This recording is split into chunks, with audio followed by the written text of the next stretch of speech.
ঘূৰি আহিল তিনি বন্ধুৰ নিথৰ দেহ।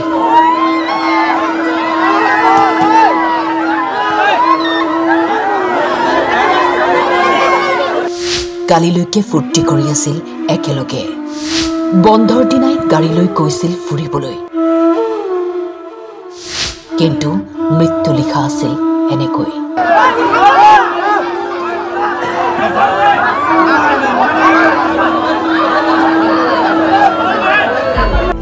নিজান হৈ পৰিল দুখনকৈ ঘৰ, শোকস্তব্ধ বৰপেটা ৰোড। প্ৰায় এবছৰ পূৰ্বে ৰাজ সাহাই পাঞ্জাৱ নেশ্যনেল বেংকত চাকৰি লাভ কৰিছিল। চাকৰি পোৱাৰ পাছত নতুনকৈ এখন I-10 গাড়ী ক্ৰয় কৰিছিল। কালি মে দিৱসৰ বন্ধ হোৱা হেতুকে ৰাজে নিজৰ ভাতৃ দীপ আৰু বন্ধু অভিজিতৰ সৈতে ফুৰিবলৈ যায় মানাসলৈ। গৰমৰ পৰা পৰিত্ৰাণ পাবলৈ যুৱক তিনিজনে বেকী নদীত গা ধুবলৈ যি নামি গ'ল, এই পৃথিৱীৰ পৰাই হেৰাই গ'ল।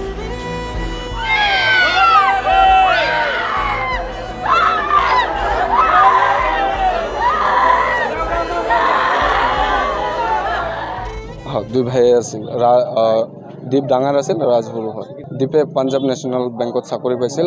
ৰাজ সাহা ৱেডিং ফটোগ্ৰাফাৰ হয়। আমি একেলগে কাম চাম কৰোঁ ৱেডিঙত।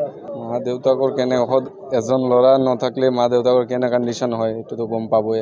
অলৰেডি একবাৰ হস্পিটেলত লৈ যাই কিনে ঠিক কৰি আনিলোঁ, প্ৰেছাৰ হাই, এতিয়া কান্দি কুটি আছে। আমি কোৱা নাই এতিয়ালৈকে তাহাক। মনটো দুখিত বহুত। আমাৰ লগৰ টিমমেট আছিল, একেলগে কাম কৰিছোঁ আমি, আজি সি আমাৰ লগত নাই। গোটেই দিনটাতো তাৰ খবৰ লৈয়ে আছিলোঁ, ফোনটা লাগিছিল, ফোনটা ৰিচিভ কৰা নাই। পিছত ৰাতি আমি খবৰ পালোঁ, পুলিচ আৰক্ষী এখন বিচাৰছে, পোৱা নাই ৰাতি। আজি পুৱা 5টা না 6টা মানত আৰু তাহাৰ এজনৰ আৰু বডি ওলছিল, আৰু দুজন ওলা নাই।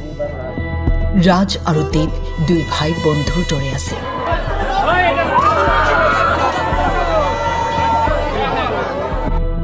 ৰাজে বেংকত কাম কৰিছিল আৰু ভাতৃদীপ ফটোগ্ৰাফাৰ আছিল।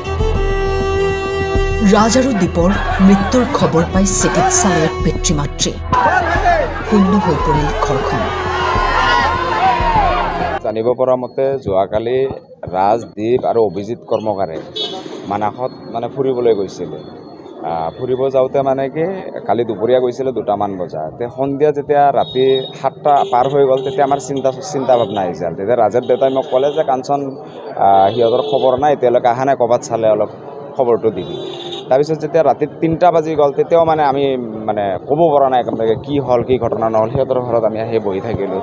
কিন্তু যেতিয়া ৰাতিপুৱা খবৰটো পালোঁ, খবৰটো পোৱাৰ লগে লগে আমি আচৰিত যেন লাগিল যে 3জন ল'ৰা অকাল মৃত্যু সাৱটিব লগা হৈছে। মৃত্যু এনেকৈ লিখা আছিল নেকি তিনিওজনৰ? অকালতে হেৰাই গ'ল তিনি যুৱক তিনিজনৰ আকস্মিক মৃত্যুত বৰপেটা আৰু বাক্সা জিলাত পৰিছে শোকৰ ছাঁ। তেওঁ এজন বেংকত চাকৰি পাইছে, 9 মাহ হ'ল। তেওঁ বহৰীত পাঞ্জাৱ বেংকত চাকৰি কৰে আৰু এজন ষ্টুডিঅ'ৰ কাম কৰে। তেওঁ বিয়া বাৰুত এইবিলাক ফটো তোলে। গতিকে তেওঁলোকে দুজনেই আছিল। গতিকে দুজনে ভাই ককায়েকে একদম বন্ধুৰ দৰে আছিল। আৰু এই অভিজিত কৰ্মকাৰৰ লগত তেওঁলোকে একেলগে গৈছিল আৰু তেওঁলোকে তিনিজনে একেলগে মৃত্যু কাকলি ল'ব লগা হয়। তেওঁলোক আমি মৰ্মাহত হৈছোঁ যে আজি কৃষ্ণনগৰ, আনকি বৰপেটা ৰোডত সকলো মানুহে তেওঁলোকৰ শুভাকাংক্ষী যিসকল আছে তেওঁলোকেও মৰ্মাহত আছে। কাৰণ ল'ৰাটোবিলাকক বৰ ব্ৰিলিয়েণ্ট আছিল আৰু তেওঁলোকৰ গাত কোনো চেকা নাছিল।